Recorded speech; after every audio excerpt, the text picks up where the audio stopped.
Bismillahirrahmanirrahim. Assalamualaikum warahmatullahi wabarakatuh. Alhamdulillah wassalatu wassalamu ala Rasulillah wa ala alihi wa sahbihi wa mawalah wa la hawla wa la quwwata illa billahi wa ba'du. Alhamdulillah, di pagi menjelang siang ini kita bisa duduk untuk bertalabul ilmi walaupun di luar diguyur hujan, tapi tidak mematahkan semangat kita untuk bertalabul ilmi. Dan semoga hujan yang mengguyur kita hampir beberapa hari ini menjadi rahmat yang Allah turunkan kepada kita. Salawat dan juga iringan salam kita hadiahkan kepada Rasul kita Nabi besar Muhammad sallallahu alaihi wa ala alihi wasallam. Pembahasan di pagi menjelang siang ini, biasa kita mengkaji kitab Tauhid, maka pembahasan di hari ini mungkin kita ganti temanya. Kita akan membahas seputar ahdath ba'dal maut, peristiwa-peristiwa, kejadian-kejadian setelah kematian. Ma'asyiral muslimat yang dimuliakan Allah Subhanahu wa taala, salah satu bentuk daripada rukun iman yang 6 yang kita yakini adalah al-iman biyaumil qiyamah, beriman dengan adanya hari kiamat ataupun hari akhir. Dan para ulama ketika membahas tentang rukun-rukun yaumul qiyamah, hari kiamat, mereka membagi menjadi 5 rukun yang wajib diimani setiap muslim dan muslimah. Apa saja itu? Pertama, meyakini dengan adanya kematian, bahwa setiap manusia itu pasti akan mengalami kematian. Yang kedua, bicara tentang kehidupan setelah kematian. Maksudnya bicara tentang alam barzakh, alam kubur, bahwa setiap manusia akan melewati alam kubur. Yang ketiga, bicara tentang al-ba'tsu wan nusyur, tentang kebangkitan dan dikumpulkannya manusia, di mana semua manusia pasti dibangkitkan dan semua manusia pasti dikumpulkan. Kemudian yang keempat, bicara tentang hisab, bicara tentang proses hisab dengan berbagai macam peristiwanya. Setiap manusia pasti ada hisabnya, baik bicara tentang timbangan, bicara tentang suhu dan lain sebagainya. Itu akan dilalui setiap manusia setelah dibangkitkan. Dan yang terakhir tentunya bicara tentang al-jaza, balasan, bahwa setiap manusia akan dibalas oleh Allah Subhanahu wa taala, imma dukhulul jannah, masuk ke dalam surga, wa imma dukhul ila nar, masuk ke dalam neraka. Inilah 5 pembahasan yang kita akan bahas pada pertemuan kali ini. Ma'asyiral muslimat yang dimuliakan Allah Subhanahu wa taala. Pertama bicara soal kematian. Di dalam Al-Qur'an Allah Subhanahu wa taala mengatakan kullu nafsin dha'iqatul maut. Setiap jiwa pasti mengalami kematian. Para ulama mengatakan ketika bicara soal kematian bahwa kematian itu sesuatu yang merupakan kepastian. Yang kedua, kematian itu datangnya tanpa pemberitahuan. Dan yang ketiga, kematian itu bukan akhir dari sebuah perjalanan. Ini 3 poin yang harus dipahami soal kematian. Pertama, kematian sebuah kepastian. Setiap manusia pasti mati. Tidak ada manusia yang hidup di zaman dulu masih hidup di zaman sekarang. Semua mengalami kematian. Sejak zaman Adam alaihi salatu wassalam, kemudian kaumnya Nuh, kaum Ad, kaum Samud, kaum Lut, kaum Ibrahim dan seluruh umat-umat sebelum Rasul, semua tinggal cerita. Semua mati. Apakah yang baiknya atau yang jahatnya, semua mati. Bahkan orang-orang mulianya sekalipun para nabi dan rasul, semua mati. Termasuk Nabi kita Muhammad sallallahu alaihi wasallam juga sudah meninggalkan kita dan mengalami kematian. Ataupun orang jahat, lihat Namrud yang sombong, mati. Lihat Fir'aun yang sombong, mati. Lihat Qarun yang sombong dengan kekayaannya, mati juga. Lihat Haman, mati.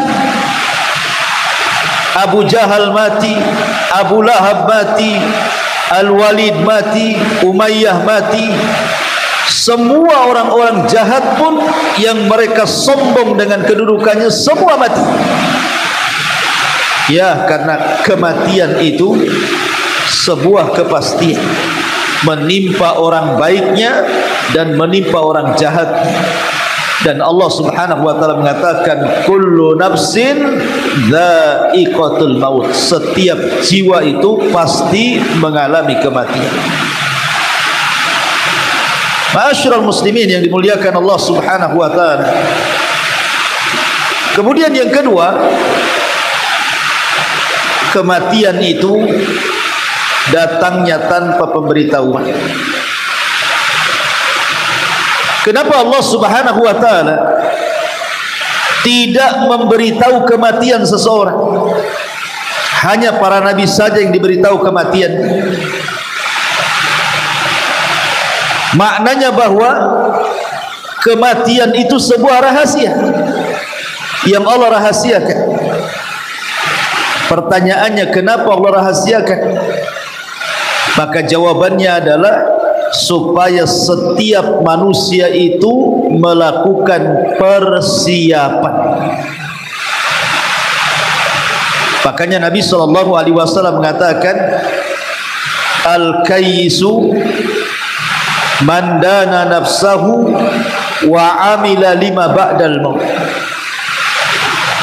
Kata Nabi SAW, orang cerdas itu adalah orang yang senantiasa introspeksi diri dan berusaha untuk memperbanyak amalan untuk setelah kematian.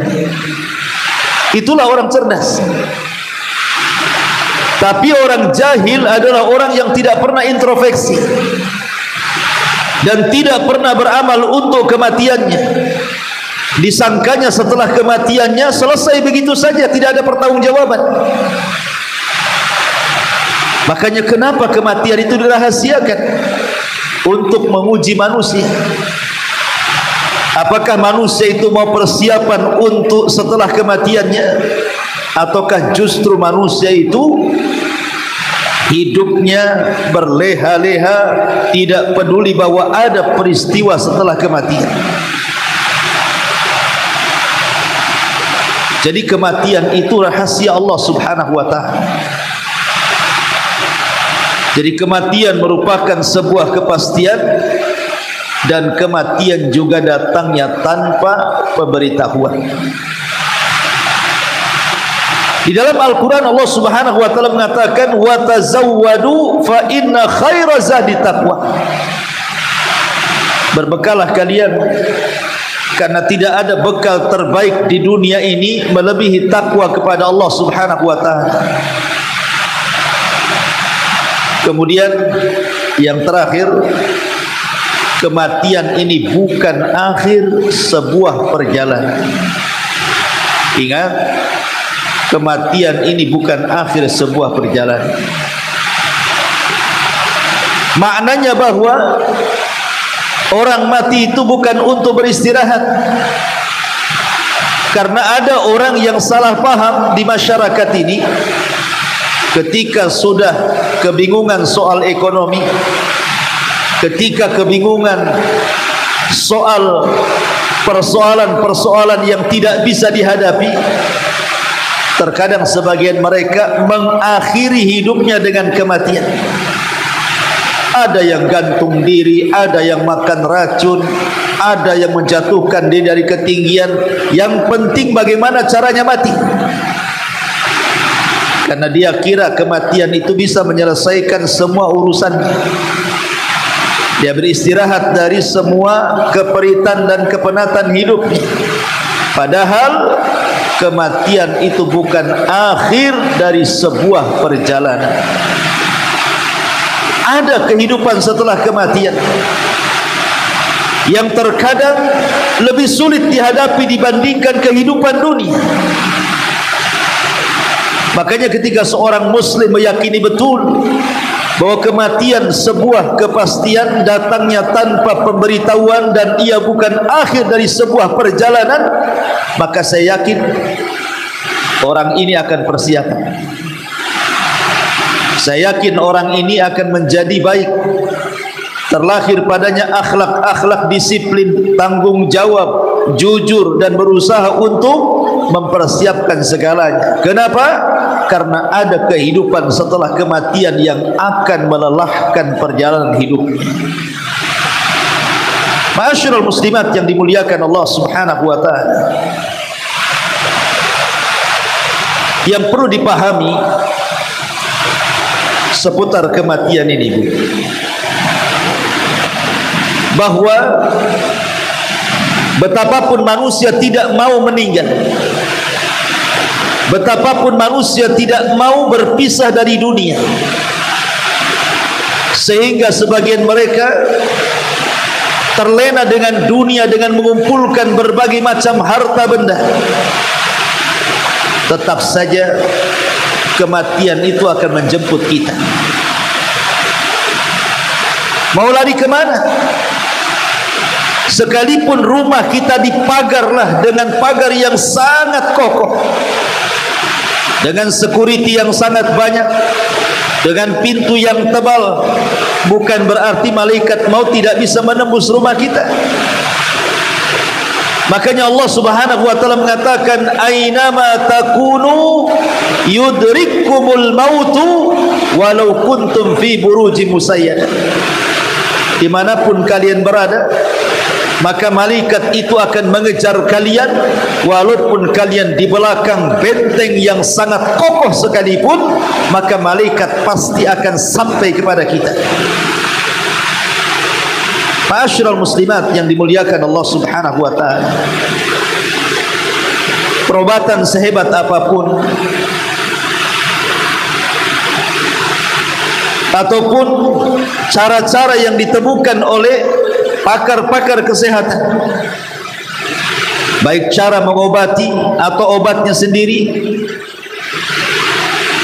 yang terkadang ditemukan obat-obatan yang mampu mengobati penyakit yang dulu dianggap menakutkan, sekarang dianggap penyakit biasa. Yang dulu dianggap penyakit luar biasa, sekarang dianggap penyakit biasa. Dan itu sudah kita saksikan kan Bu ya. Dulu ada penyakit-penyakit itu sekali dengar saja sudah ketakutan kita rasanya. Contoh corona kan. Corona ini awal munculnya Bu, satu dunia ketakutan. Bahkan kita sendiri mengalami ketakutan kan, nggak mau keluar rumah tuh. Ada orang batuk sedikit di warung, bubar semuanya, takut kena corona. Ada orang yang bersin sedikit langsung menghindar, takut kena corona. Coba sekarang Bu, biasa saja orang tuh. Ya ke pasar biasa, ya jalan biasa, ya di bus biasa, di pesawat biasa, biasa saja. Kenapa? Alasannya sudah divaksin, vaksinnya sudah 3 kali, sudah booster. Bu, kematian itu tidak bisa ditangkal booster. Mau divaksin 100 kali pun Bu, kalau kematian sudah datang itu percuma tuh vaksin. Mau didatangkan dokter tingkat internasional untuk mengobati dan mengoperasi orang sakit, kalau datang matinya tidak akan sanggup dia mengobati. Kenapa? Karena kematian itu sebuah kepastian. Tidak bisa kematian ditangkal oleh obat. Tidak bisa kematian ditangkal oleh operasi, oleh dokter hebat pun, bahkan dokternya sendiri yang mati. Saya itu punya kawan Bu, seorang dokter. Wah, kalau cerita kesehatan nomor 1 tuh. Masih muda, usianya 30 tahun ke atas saja, belum 40 tahun Bu. Terakhir sampailah ke telinga saya Bu, kabar inna lillahi wa inna ilaihi raji'un. Mati duluan. Dokternya mati duluan. Padahal belum 40 tahun usianya, tiap hari dia mengobati orang. Karena kematian itu tidak pandang bulu. Mau Anda dokter, mau Anda bukan dokter, mau Anda petugas rumah sakit, mau Anda bukan petugas rumah sakit, kalau sudah datang kematian itu, maka tidak bisa ditangkal apapun. Kenapa? Karena kematian itu sudah ditakdirkan. Bagaimanapun caranya, kalau sudah ditakdirkan hari ini mati-mati, tidak ada yang bisa menghalang-halangi. Makanya kenapa Allah Subhanahu wa taala mengatakan di dalam Al-Qur'anul Karim, bagaimana Allah Subhanahu wa taala menjelaskan bahwa kematian itu tidak akan mungkin ditangkal oleh apapun. Allah mengatakan hatta idza balagatit taraq wa qila man raq. Hatta idza balagatit taraq wa qila man raq. Ketika nyawa sudah di kerongkongan, kata Allah, ketika nyawa sudah sampai di kerongkongan, di leher orang tersebut, maka Allah mengatakan wakila man raq, siapa yang bisa meruqyah dia? Siapalah yang bisa mengembalikan ruh ke dalam jasadnya? Tidak akan bisa. Kalau sudah nyawa di kerongkongan itu, dia akan mati karena sudah dekat ajalnya. Makanya kenapa Nabi SAW mengatakan innallaha yaqbalu taubata abdin ma lam yughargir. Allah itu masih menerima taubatnya seorang hamba sebelum nyawa ada di tenggorokan. Karena biasanya kalau nyawa sudah di tenggorokan itu sudah tidak bisa diselamatkan. Makanya taubatnya ditolak. Kalau memang orang yang nyawanya di tenggorokan itu bisa diselamatkan, tentu taubatnya masih diterima. Tapi Rasul mengatakan Allah tolak tobatnya orang yang nyawanya di tenggorokan itu. Kenapa? Karena jarang yang selamat. Ma'asyiral muslimat yang dimuliakan Allah Azza wa Jalla, inilah yang pertama, beriman dengan kematian. Dan kematian itu adalah kiamat kecil yang jelas dan pasti terjadi. Kata Nabi SAW, "Idza mata ahadukum qamat qiyamatuh." Kalau seandainya salah seorang di antara kalian mati, maka telah tegaklah kiamat kepadanya. Ma'asyiral muslimat yang dimuliakan Allah Subhanahu wa taala. Ini yang pertama. Yang kedua, bahwa setiap manusia pasti melewati apa yang disebut dengan alam barzah. Barzah itu artinya benteng, dinding pemisah alam kita dengan alam kubur, itu disebut barzah namanya. Bicara tentang alam barzah, ada hadis yang panjang sekali, Bu. Hadis dari Bara ibn Azib radhiyallahu anhu. Hadis Bara ibn Azib radhiyallahu anhu.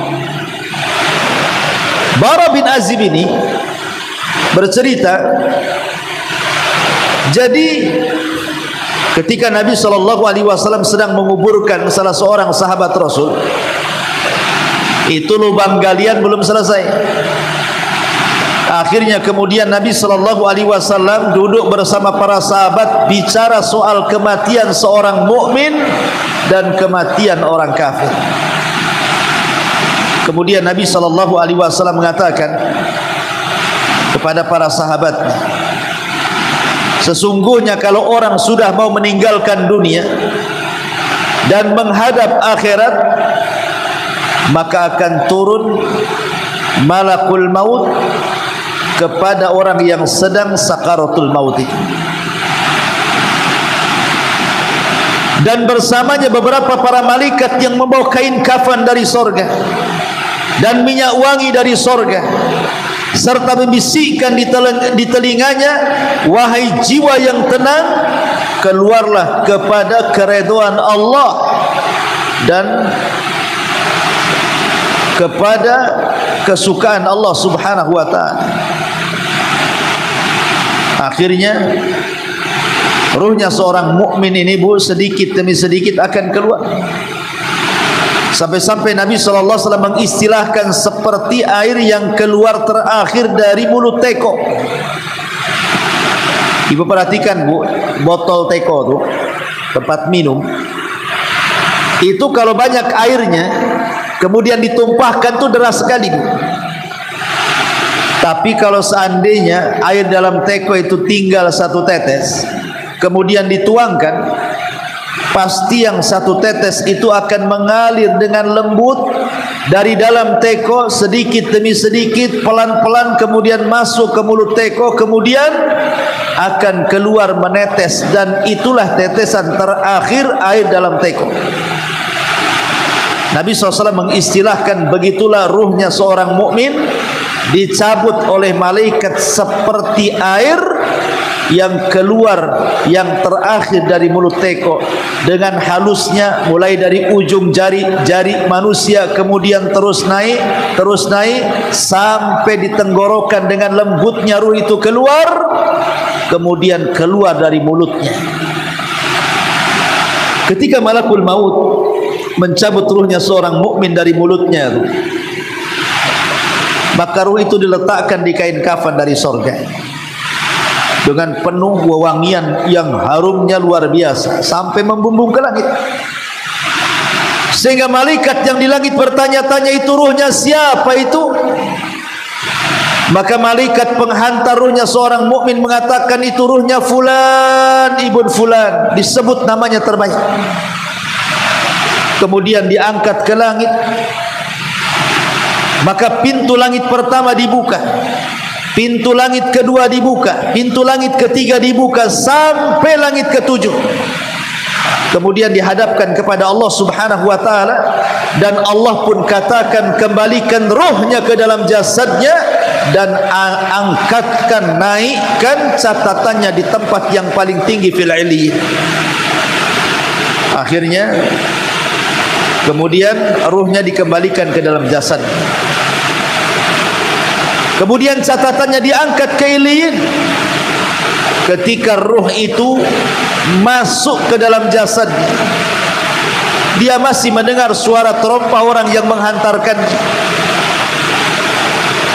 Sampai sayup-sayup tak terdengar ketika para penghantar itu sudah tidak ada lagi suaranya, artinya sudah meninggalkannya. Datanglah dua malaikat yang disebut Munkar dan Nakir, bertanya, man rabbuk, siapa Rabbmu? Wa ma nabiyuk, siapa nabimu? Wa ma dinuk, apa agamamu? Karena dia orang yang beriman, maka dia sanggup menjawab dan mengatakan, Allah Rabbku, Muhammad nabiku, Islam agamaku. Maka Allah katakan, yutsabbitullahu alladhina amanu bil qauli tsabit.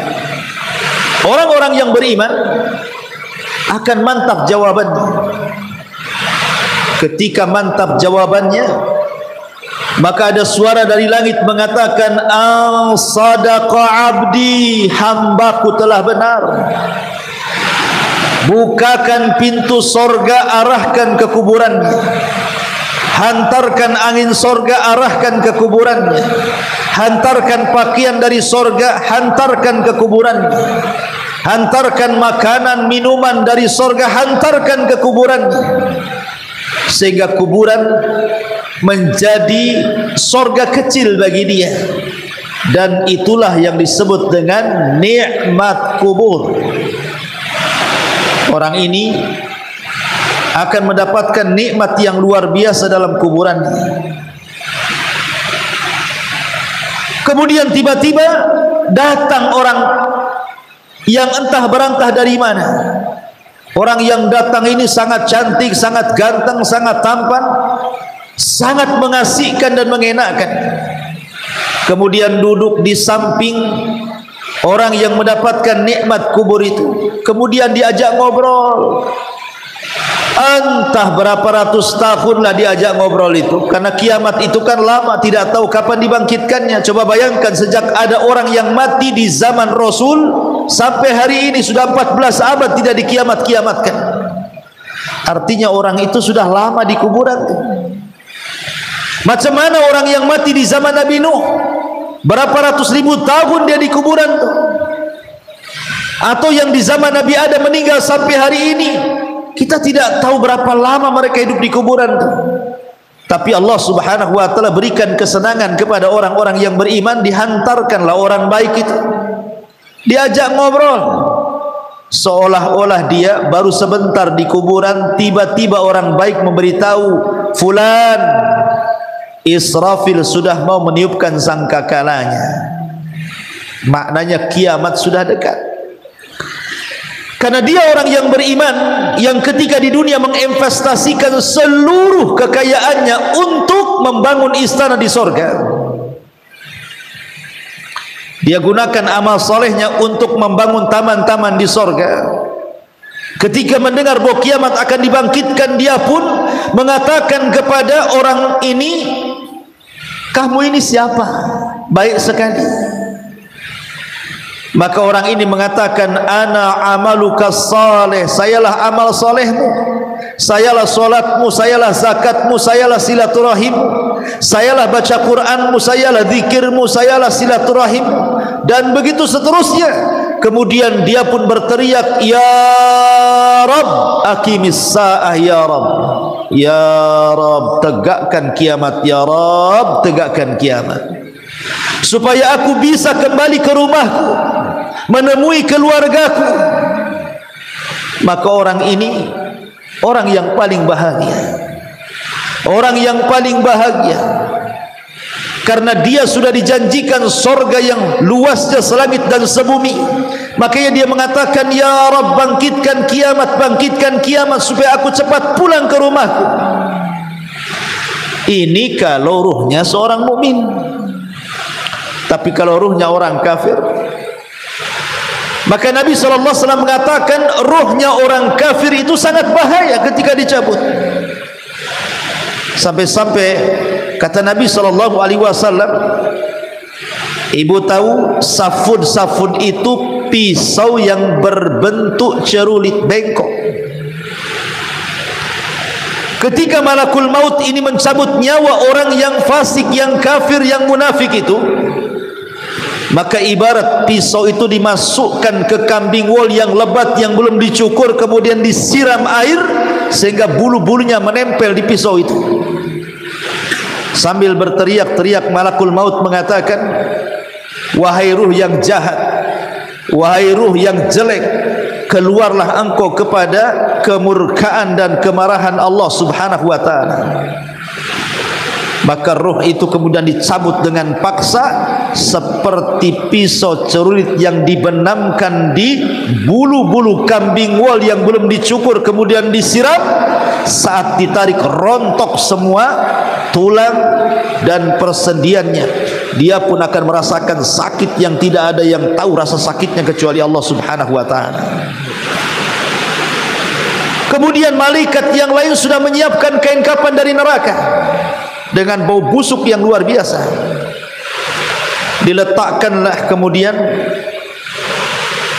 ruh yang jahat, yang jelek itu dari kain kafan dari neraka.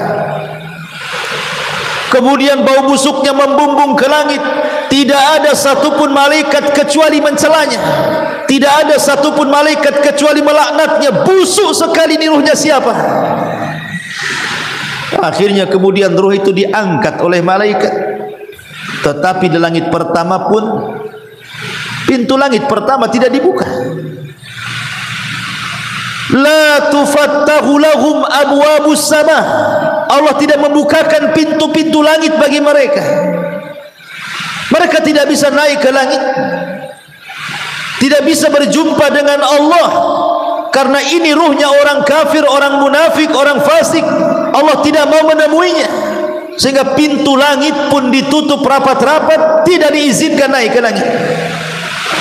Akhirnya kemudian Allah Subhanahu wa ta'ala hanya mengatakan, kembalikan rohnya ke dalam jasadnya, hantarkan catatannya kemana? Ke tempat yang paling rendah di bumi, di sebuah tempat namanya Sijjin. Sijjin itu lebih dalam dibandingkan bumi, melewati lapisan terakhir bumi, itulah Sijjin. Lah itulah catatan-catatan orang kafir munafik diletakkan di situ. Kemudian kata Allah, kembalikan rohnya ke dalam jasad. Malaikat ini tiba-tiba melempar ruhnya begitu saja. Bayangkan kalau seandainya ibu jatuh dari ketinggian 15-20 meter saja, kemudian jeduk ke tembok, apa enggak sakit semua tuh?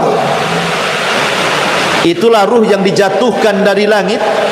Ketika kembali ke bumi, menyatu dengan jasadnya itu sama dengan orang yang jatuh dari ketinggian bermeter-meter tuh. Apa enggak remek semua badannya tuh? Apa enggak patah semua tulangnya? Apa enggak copot semua persendiannya? Maka dia pun mencerit-cerit di kuburannya karena kesakitan, seolah-olah jatuh dari ketinggian. Belum selesai dia merasakan sakit dari jatuhnya, tiba-tiba Munkar dan Nakir datang dan mengatakan, man rabbuka, siapa Rabbmu, wa man nabiyuka, siapa nabimu, wa madinuka, apa agamamu. Karena dia orang kafir munafik, mana bisa jawab? Pertanyaan ini tidak bisa dijawab karena hafalan. Walaupun di dunia sudah hafal, di akhirat belum tentu hafal.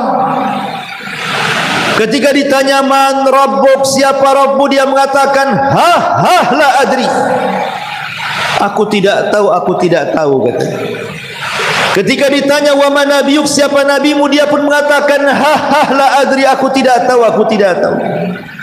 Ketika ditanya wa madinuk, dia mengatakan la adri, aqulu kama qalan nas wa fa'altu kama fa'alan nas. Aku hanya ngomong seperti yang diucapkan manusia, aku hanya berbuat seperti yang diperbuat manusia, taklid, tidak tahu apa-apa. Maka dia pun akan dipukul dengan sebuah gada yang sangat besar, yang kalau seandainya gada itu dipukulkan di gunung Uhud, hancur tuh berantakan gunung Uhud itu. Macam mana kalau palu itu letakkan di kepala kita? Maka ketika itu Allah mengatakan, angkadzaba abdi, hambaku telah berdusta. Sempitkan kuburannya kepadanya, hantarkan ular, kalajengking dan berbagai macam hewan buas ke dalam kuburannya, siksa dia. Subhanallah. Maka ketika itu Allah mengatakan, bukakan pintu neraka, hembuskan panas neraka ke dalam kuburannya, hantarkan azab-azab neraka ke dalam kuburannya, hantarkan keperitan, ketakutan neraka ke dalam kuburannya. Maka ketika itu dia mengalami ketakutan yang hebat. Itulah yang disebut dengan azab kubur namanya. Dari sini kita tahu bahwa dari hadis Bara' bin Azib radhiyallahu an, ada 3 peristiwa penting di alam barzakh. Pertama, su'alul malaikah, pertanyaan malaikat Munkar dan Nakir yang disebut dengan fitnah kubur. Yang kedua, orang yang lepas dari fitnah kubur mendapatkan nikmat sorga, itulah disebut dengan nikmat kubur. Yang ketiga, orang yang tidak lepas daripada pertanyaan itu, dia tidak bisa menjawab, kemudian disiksa, akhirnya dia merasakan siksaan yang luar biasa, itulah disebut dengan azab kubur. Tapi di sana ada peristiwa yang keempat yang disebut dhaghtatul qabri. Apa dhaghtatul qabri itu? Himpitan tanah kubur yang akan meretakkan tulang dan persendian manusia, siapapun yang dihimpit tanah kubur itu. Tapi ini hanya berlaku kepada orang-orang kafir, munafik dan fasik saja.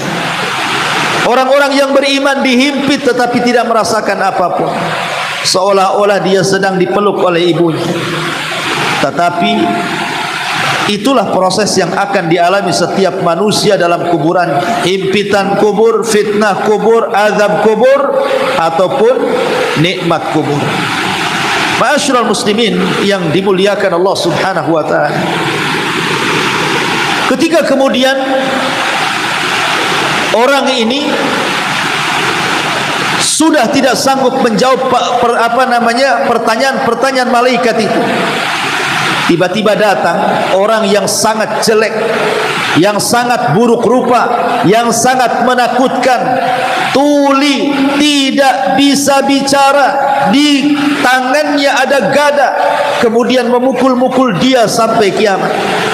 Ketika dihabarkan bahwa kiamat sudah dekat, dia malah minta agar kiamat jangan dibangkitkan dan mengatakan, ya Rabb, la tuqimis sa'ah, ya Rabb, la tuqimis sa'ah, wahai Rabb, jangan tegakkan kiamat, jangan tegakkan kiamat. Karena dia tahu bahwa azab neraka jauh lebih dahsyat dibandingkan azab kubur.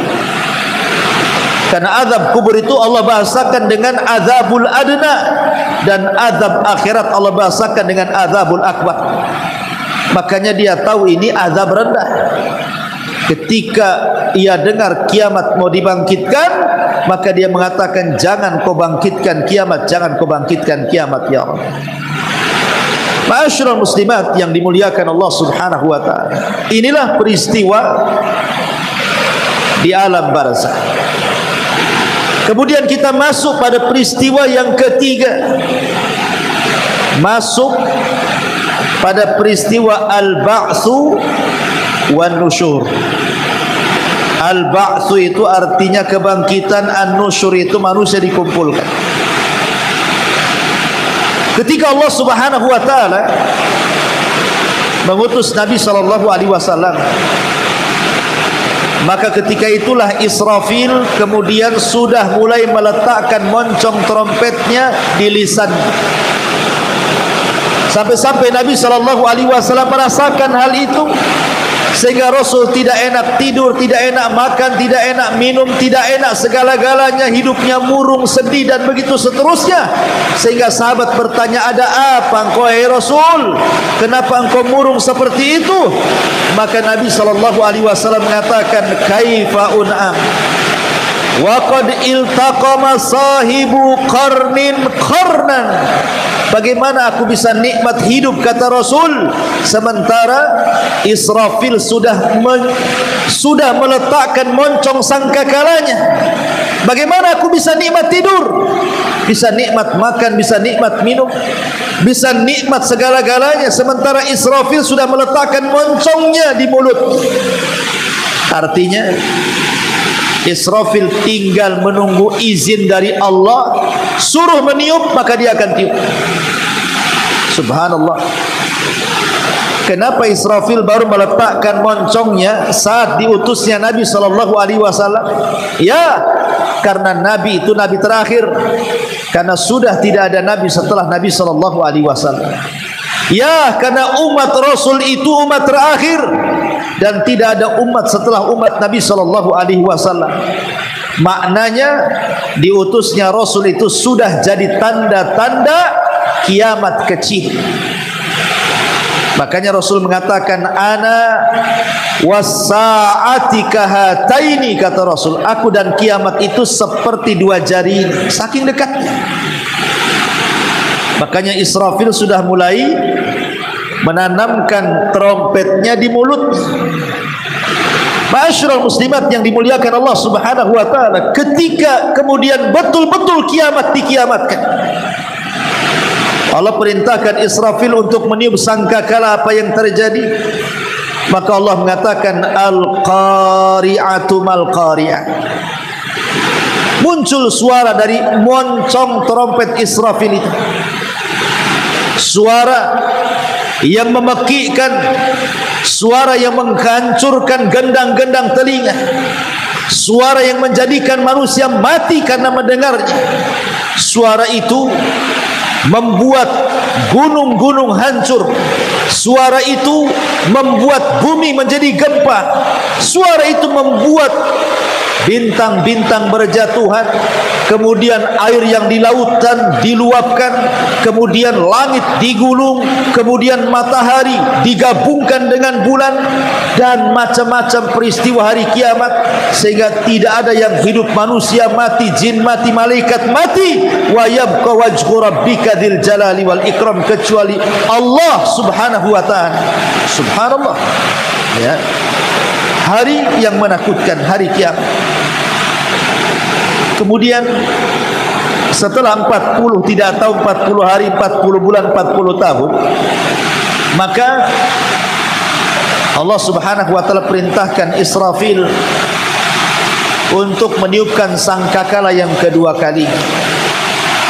Itulah yang disebut dengan tiupan kebangkitan dan tiupan pengumpulan manusia. Maka manusia pun kemudian setelah ditiup trompet kedua kalinya oleh Israfil, semua manusia jasad-jasadnya yang terkubur dilemparkan ke permukaan tanpa ruh. Di mana sebelumnya Allah Subhanahu wa taala berikan hujan yang sangat deras. Kemudian air hujan itu menembus setiap tulang ekor manusia yang Allah tidak hancurkan. Kemudian dari tulang ekor itulah akhirnya manusia diciptakan kembali. Kemudian setelah diciptakan kembali, mereka menjadi jasad. Kemudian setelah jadi jasad, mereka dilempar ke permukaan. Kemudian setelah semua berada di permukaan bumi, bumi mahsyar, maka Allah Subhanahu wa taala perintahkan ruh untuk masuk ke jasadnya masing-masing. Wa idzan nufusu zuwizat, apabila ruh digabungkan kembali dengan jasad,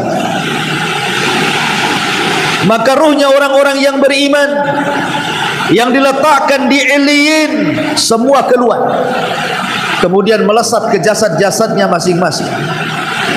Adapun ruhnya orang-orang kafir, orang-orang munafik yang diletakkan di sijin, semua keluar, kemudian melesat masuk ke jasadnya masing-masing. Kemudian ketika mereka hidup, orang-orang kafir, orang-orang munafik bingung harus kemana mereka mengarah. Ada yang lari ke timur, ke selatan, ke barat, ke utara, seperti laron yang berhamburan, seperti belalang yang berterbangan, tidak tahu mana arah dituju. Yauma yafirrul mar'u min akhi wa ummihi wa abi wa sahibatihi wa bani likulli imri'in minhum yauma idzin sya'nu yughni. Pada hari di mana orang lari dari saudaranya, di mana orang lari dari ibu bapanya, di mana orang lari dari anak dan pasangannya, karena semua sibuk masing-masing ingin menyelamatkan dirinya masing-masing. Itulah hari yang disebut dengan al-ba'tsu wan nusyur, hari tentang kebangkitan dan dikumpulkannya manusia. Ini proses yang ketiga. Kemudian proses yang keempat, inilah peristiwa sebelum dan sesudah hisab. Sebelum dan sesudah hisab. Apa saja peristiwa-peristiwa sebelum dan sesudah hisab itu? Pertama, manusia saat dibangkitkan, manusia kehausan. Mereka mencari minuman, dan setiap para nabi sudah menunggu di telaganya masing-masing. Maka manusia akan mendatangi setiap nabinya, kemudian akan minum dari telaganya.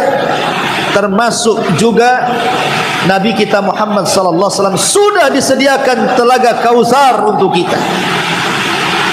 Maka manusia mulai minum, dimulai dari orang-orang Ansar, kemudian fuqara muhajirin, kemudian yang lainnya, sampai kalau Allah takdirkan kepada kita. Tetapi adalah satu kaum mau minum, tiba-tiba diusir, tidak boleh masuk. Kata Rasul, ya Rabb, itu kan umatku, biarkanlah dia minum, kata. Maka Allah mengatakan, ya Muhammad, innaka la tadri ma ahdatsu ba'daka innahum ghayyaru badal. Muhammad, kau tidak tahu, itu umat yang kuusir itu sengaja. Itu bukan umatmu lagi. Sepeninggalmu mereka sudah merubah-rubah agamanya, merubah-rubah sunnahmu. Biarkan mereka diusir. Terusirlah orang-orang ini, tidak minum. Kemudian setelah proses minum dari telaga, mulailah manusia berkumpul di satu titik. Dari sejak zaman Adam sampai yang terakhir mati berkumpul di tempat itu. Kemudian mereka pun lama berdiri di situ, entah berantah. Berapa hari, berapa bulan, berapa tahun mereka berdiri di situ. Akhirnya mereka jenuh dan capek. Kemudian mereka pun berunding, bagaimana kalau seandainya kita datangi Adam saja, kita minta Adam supaya minta syafaat kepada Allah, disegerakanlah keputusan Allah kepada kita. Akhirnya Adam pun mengatakan, aku tidak bisa menolong kalian. Aku tidak bisa menolong kalian. Nafsi-nafsi, urus diri kalian sendiri, urus diri kalian sendiri. Tapi cobalah kalian datang kepada Nuh.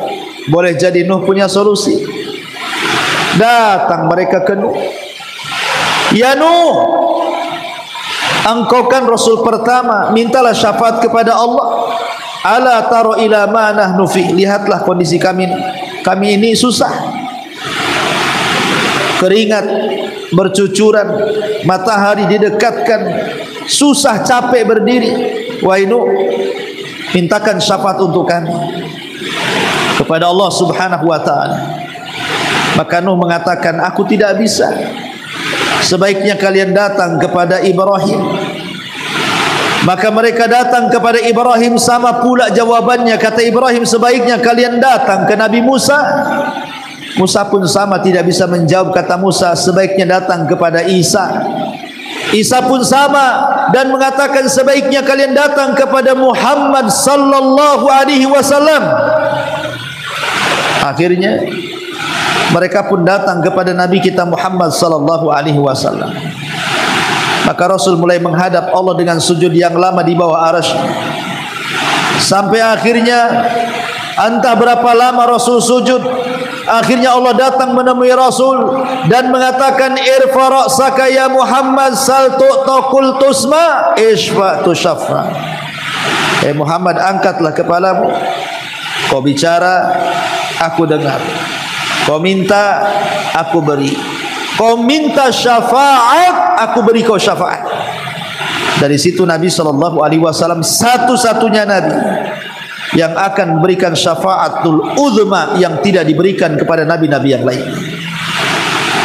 Setelah proses syafaat, maka manusia akan dikumpulkan di satu tempat yang disebut dengan ardul a'mal. Akan ditampakkan amalan dia. Amalannya akan ditampakkan. Setelah amalannya ditampakkan, sampai-sampai ada orang yang membawa 99 catatan. Kemudian Allah mengatakan, bentangkan catatanmu. Maka satu catatan dibentang, rupanya sejauh mata memandang. Isinya kesalahan dia semua. Tidak ada kebaikan satupun dalam catatannya itu. Sementara catatannya sejauh mata memandang pula. Akhirnya ketika Allah mengatakan, halaka min hasanah, apakah engkau punya kebaikan? Dia mengatakan, ya Rabb, kalaupun aku punya kebaikan, buat apalah dengan keburukan yang banyak ini, katanya. Sudah down dulu, sudah kalah mental dulu. Kenapa? Karena semua catatannya buruk, semua gak ada yang baik. Itu disebut ardul a'mal. Baru setelah itu proses hisab. Di mana proses hisab ini menjadi khilaf para ulama tentang 3 perkara: hisab, timbangan, pembagian catatan. Mana yang lebih dulu? Ulama berselisih pendapat. Apakah hisab dulu, kemudian pengambilan catatan, kemudian timbangan, ataukah timbangan dulu, kemudian hisab, kemudian mengambil catatan, ataukah mengambil catatan dulu, kemudian hisab, kemudian timbangan? Wallahu a'lam.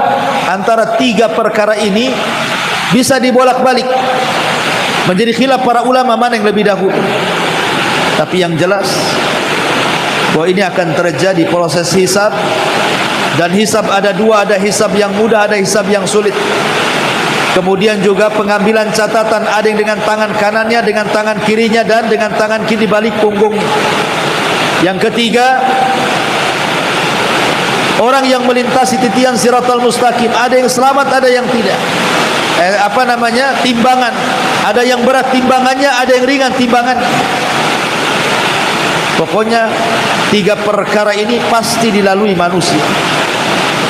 Baru setelah selesai itu terjadi apa? Terjadi qisas sebelum titian siratal mustaqim. Qisasnya orang kafir dengan orang kafir, atau orang kafir kepada orang Islam, atau orang Islam kepada orang kafir, atau manusia kepada binatang, atau binatang kepada manusia. Maka itu qisasnya sebelum titian siratal mustaqim. Baru setelah itu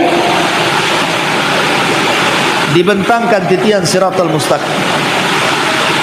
Ada yang berhasil melewati, ada yang tidak. Ada yang jatuh, ada yang tidak. Sampai-sampai dijelaskan ada yang seperti kilat, ada yang seperti kuda balap, ada yang seperti lari kencang, dan begitu seterusnya. Tapi ada yang merangkak kemudian tiba-tiba jatuh dan tidak pernah bisa diselamatkan. Ini titian mengkhawatirkan dan menakutkan sekali. Dan orang-orang apabila berhasil meniti itu, belum tentu mereka sudah selamat dan masuk ke dalam sorga. Kenapa? Karena ada kisos kedua kalinya. Di mana? Di Qantharah, ujung daripada titian siratal mustaqim. Di Qantharah inilah terjadi kisos antar orang-orang yang beriman. Kalau dulu di dunia orang yang zalim dan orang yang dizalimi terkadang tidak ketemu, maka di Qantharah ini akan dipertemukan orang yang zalim dan yang dizalimi. kemudian saling tukar pahala, saling tukar dosa, naudzubillah. Ya, supaya ada keadilan. Orang-orang yang ketika di dunia tidak mendapatkan keadilan karena orang yang mendolimi tidak diadab, maka disinilah terjadi keadilan. Supaya ketika masuk surga, orang itu tidak sakit hati. Karena ketika masuk surga itu orang dibuat satu hati, tidak ada dendam. Allah cabut wa naza'na min ghillin ikhwana. Allah cabut rasa dengki di surga sehingga mereka saling bersaudara. Tidak pernah mengingat lagi antara zalim dan yang dizalimi. Baru setelah itu maka manusia digiring ke pintu-pintu surga. Manusia digiring ke pintu-pintu surga. Kemudian di depan pintu sorga tidak bisa pula masuk ke dalam sorga karena pintunya dikunci, pintunya tertutup, tidak ada yang bisa membuka.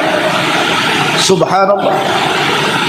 Mereka pun meminta kepada para nabi untuk supaya bisa masuk, tapi para nabi juga tidak mampu membukanya. Kecuali Nabi kita Muhammad sallallahu alaihi wasallam.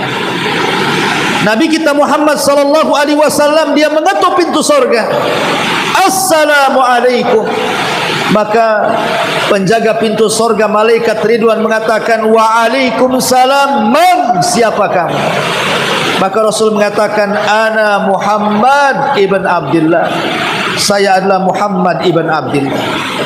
Maka malaikat Ridwan mengatakan, bika umirta alla aftah li ahadin qablaka ya Muhammad, karenamu aku dilarang membuka pintu sorga selamanya kecuali engkau yang memerintahkannya. Akhirnya kemudian Ridwan pun membuka semua pintu sorga karena Rasul yang memerintahkan. 8 pintu sorga dibuka semuanya. Kemudian setiap pintu sorga ada yang menyeru. Apa seruannya? Ya ahlas salat, hei orang-orang yang tukang-tukang salat, yang pakar-pakar salat, yang ahli-ahli salat, masuk dari sini. Maka semua manusia ahli salat akan masuk dari pintu salat. Kemudian dari pintu lain ada yang berteriak, ahla sadaqah, orang-orang yang rajin sedekah, orang yang tidak pernah bakhil, orang yang suka infak dan orang yang suka sedekah, kalian masuk dari pintu sebelah sini. Ini loh pintu sedekah. Dari pintu lain yang berteriak lagi, ya ahlal jihad, hei orang-orang yang jihad, orang-orang yang mati syahid, masuk dari pintu sebelah sini, katanya. Kemudian dari pintu lain pula berteriak, ya ahlas saum, hei orang-orang yang puasa, masuk dari pintu royan, pintu kalian di sini bukan di sana. Maka masing-masing pintu berteriak kepada siapapun yang layak masuk dari pintu-pintu itu. Adakah manusia masuk dari 8 pintu? Ya, ada, seperti Abu Bakar Siddiq radhiyallahu anhu. Dia bisa masuk dari pintu manapun. Sebagaimana Rasul ketika ditanya Rasul, kata Abu Bakar, mungkinkah orang masuk dari 8 pintu? Kata Rasul, mungkin, dan saya harap dirimu wahai Abu Bakar. Subhanallah. Maka orang pun masuk ke dalam surga. Pertama kali mereka masuk ke dalam surga, mereka makan dari hati ikan paus, kemudian minum dari air jahe, wedang jahe bahasa kitanya. Tapi jahe surga kan beda dengan wedang jahe di sini ya. Habis itu kemudian mereka mandi. Setelah dimandikan dipakaikan 7 lapis kain sutra yang berbagai macam keindahannya. Kemudian mereka pun berjalan menuju rumahnya masing-masing dan istananya tanpa dihantar, karena mereka lebih tahu rumahnya di sorga dibandingkan rumahnya di dunia.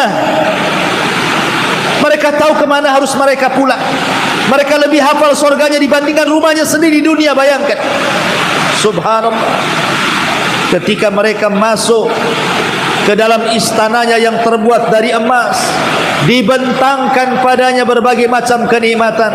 Ada sungai dari madu, ada sungai dari susu, ada sungai dari khamr, ada sungai dari air bersih, kemudian berbagai macam taman-tamannya. Ada satu pohon yang naungannya tidak bisa terpisah dengan 100 perjalanan kuda balap. Subhanallah. Mereka pun bisa memetik buah-buahan sesuka mereka, bisa sambil berdiri, bisa sambil duduk, bisa sambil berbaring. Setiap kali dipetik buahnya ada lagi, tidak ada musimnya, terus berbuah. Qutufuha daniyah. Mereka pun dimudahkan untuk memetik buah-buahnya. Di situ ada dayang-dayang yang berusaha untuk berbuat baik kepada kita, melayani kita. Ada anak-anak kecil yang membawa gelas ke sana kemari dengan tekonya, dengan berbagai macam airnya. Mau minum apa saja, ada semuanya, tinggal dituangkan. Apa tidak nikmat itu? Subhanallah. Ma'asyiral muslimat yang dimuliakan Allah Subhanahu wa taala. Mereka tidur disediakan dipan-dipan. Bagi laki-laki disediakan bidadari yang banyak. Bagi perempuan disediakan berbagai macam nikmat yang tidak bisa dilihat mata, didengar telinga, terlintas pun tidak bisa. Itulah al-jannah, surga. Subhanallah. Makanya Nabi SAW mengatakan, a'dadtu li ibadis salihin ma la ainun ra'at wa la udhunun sami'at wa la khatala ala qalbi bashar. Maka kami sudah kesiapkan kenikmatan yang tidak bisa dilihat mata, didengar telinga, terlintas pun tidak bisa, saking nikmatnya surga yang Allah dan Rasulnya gambarkan kepada kita. Subhanallah. Inilah proses-proses yang disebut dengan al-iman biyaumil qiyamah. Beriman dengan kematian, beriman dengan proses kehidupan di alam kubur, beriman dengan kebangkitan dan pengumpulan manusia, peristiwa-peristiwa sebelum dan setelah hisab, kemudian diakhiri dengan al-jaza, balasan, apakah layak masuk surga ataukah layak masuk neraka. Wallahu a'lam bishawab. Ini yang bisa sampaikan. Hujan makin lebat, entah terdengar atau tidak, mudah-mudahan terdengar, dan kita juga berdoa kepada Allah Subhanahu wa taala, mudah-mudahan hujan makin lebat ini tidak membawa adab bagi kita, tetapi membawa rahmat bagi kita, sehingga hujan ini betul-betul menyuburkan tanah di sekitar kita. Dan kalaupun sekiranya membahayakan, maka kita berdoa, Allahumma hawalaina wala alaina. Ya Allah, pindahkan hujan ini, jangan dijadikan adab, tapi dijadikan rahmat kepada kami. Kalau toh sudah membahayakan, kirim saja ke gunung-gunung, ke hutan-hutan, ke tempat-tempat tumbuhnya pohon, sebagaimana Nabi sallallahu alaihi wasallam menganjurkan doa seperti itu. Subhanakallahumma wa bihamdika asyhadu an la ilaha illa anta astaghfiruka wa atubu ilaik. Allahu taala alam. Assalamualaikum warahmatullahi wabarakatuh.